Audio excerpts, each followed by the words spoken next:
Thank you so much, Kuya Albert. A round of applause for him, please. Next.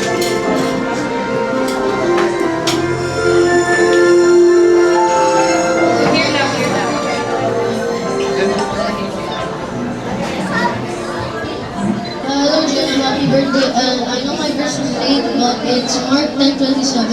And with man, this is impossible, but not with God. All things are possible with God. Okay? Okay.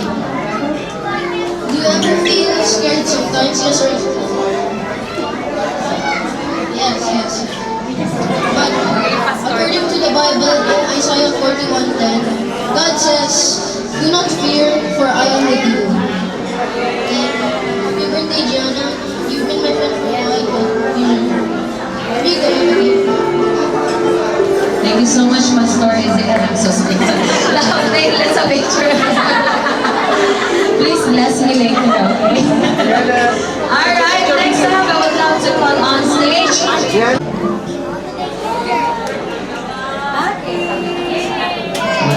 Hello. Our gifting is special is watch. A symbol of time and memories that we cherish. Why a watch? Because when you have everything, what can someone give you? You can give that one thing that's truly priceless is the time. Time spent with loved ones and people you care about is truly priceless. So the Bible verse that I can give you is from James chapter 1 verse 8. Every good and perfect gift is from God. Your life is precious gift from God. Nina Ems. A round of applause, please, for Nina Ems.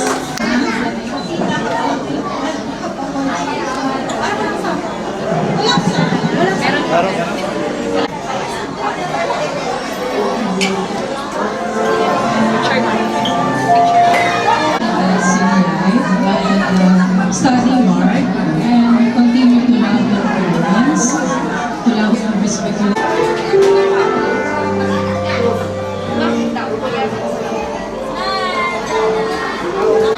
English. Pero magsabi ako sa isang verse. Psalm 127, verse 3 and 4. Behold, children are a heritage from the Lord, the fruit of the womb, a reward. This life is beautiful gift. You bring elegance, charm, and a special kind of sparkle, brilliant, and filled with meaning. May this birthday be filled with joy, love, and unforgettable memories. Thank you so much, Nina Brian. There you have it, ladies and gifts for our group photo. Sorry, Kuya Albert. Gianna! Nina Ryan, Nina Con, Nina Ems, Nina Jen. Hey, Gianna, look at here, look at here. Gianna. Okay.